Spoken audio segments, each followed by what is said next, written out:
So Sales Assembly is doing like hundreds of these trainings every year. What's a successful training look like? Is it more lecture format? Is it interactive? Do you give homework? Like what is the secret to putting on a really good, training for a sales or customer success team? Yeah, we two big things. Number one, while we do have an on-demand library, which is useful, we're big believers in live training, right? Live training, all the research shows, tends to lead to better learning outcomes, and that's what's most important, right? Whether we're talking about building a business or just building effective training, if live training is going to lead to better learning outcomes, we need to make sure that we're honing in on that. Downside for Sales Assembly is that if you're not managing or leading go-to-market teams in North America and Western Europe, not going to be in the best position to support you right now. But again, for those that do have teams in those time zones, we are going to be in a good position to have a big impact. So number one, live training. Number two, make sure it's collaborative, right? It cannot just be lecture based, especially we like to think with sales professionals, especially if we're being honest with ourselves, the more cynical tenured sales professionals like that, I've been doing this for 10, 15 years. I've been around the block. I've been to all the trainings. I know everything. When you put those folks in a room with 50, 60, 100 other people that have all been in the business for 10 to 15 years and have all been around the block and are all not only learning from the facilitator, but having the opportunity to learn from each other, right? That is only going to not only enhance the learning outcomes, but just as importantly, it creates this really cool gravitational pull effect where the individual contributors that go to our programs want to keep going to more of them because they look and feel different than the traditional training where they're learning within the four walls of their organization or maybe just consuming stuff on demand. It's like, no, I'm hobnobbing with my peers at all these big B2B tech brands that I recognize. So that's what happens during the day of. And then from there, what Sales Assembly does is we do provide reinforcement at day 7 and day 30 after every training is completed. There's this concept called the forgetting curve, where if you don't put something that you learned into action within a specific amount of times, you forget.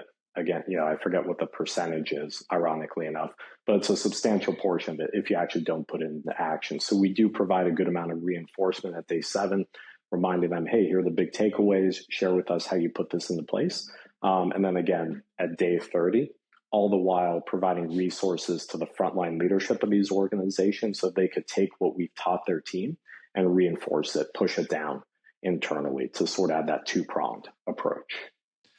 Yeah, I think the continuous education that y'all are providing is so important. And I was, as you talk about like the jaded sales rep who knows everything, I think like our industry has changed so much and it's just constantly evolving. And my background's even more in marketing, which, evolves so much, like the trends of, of what works and what doesn't. And so it's like, I think there's just so much like alpha to be gained by going to talk to peers and seeing what works at other companies and figuring out those little tidbits of like what's working for them. And like, I love this idea of like, relying on your peers to kind of help with the training and to make you better. Cause I don't know, that really resonates with like, I think how I keep getting better. I think one thing that's scary for me is like, I'm a founder of a company now. In theory, I'm the guy at the top. I should know everything. And it's like, I still feel early in my career and I'm still learning and I want to get better. And so I'm trying to seek other ways where I can keep learning. And I, rely on different trainings and podcasts and different things like that. But it's like, I think the best people have that growth mindset and just want to keep getting better every day.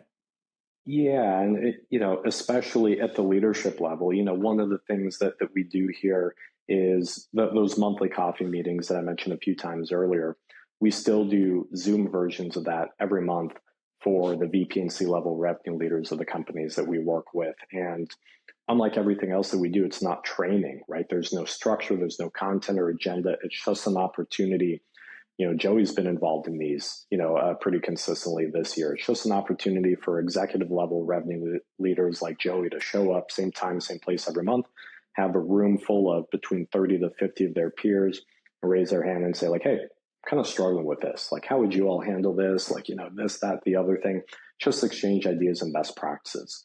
What you learn when you get involved in a small, in a community like that is there are companies that are in there that are doing 10 million in revenue. There are companies that are doing 3 billion in revenue. No one knows what they're doing, right? To an extent, everybody's trying to figure stuff out. as they go along. And it is really cool that you will see the head of sales of, again, that this $1 billion+ company ask a question that the head of sales at a $5 million company or a $20 million company was like, hey, we had that challenge and we solved it this way. Right. So again, just having that learner mindset, which I think to the point that you're kind of alluding to, not only is it critical in leadership, but by and large, you're probably not going to get to be an effective leader unless you have that type of learner mindset. Totally. And I found that the people at the smaller companies are often doing the more scrappier, innovative things that the big companies will be doing eventually just a few years down the line. And so, yeah, because they're just more willing to buy that new technology or to take that risk. And so, yeah, that's like exactly what should be happening is, okay, the $1 billion company people should be talking to the $10 million company people and figuring out, okay, what the difference is. And then the 10 million people get a lot of value from seeing, okay, how do I scale and how do I grow? And where does this kind of go from there? So yeah, super, super interesting.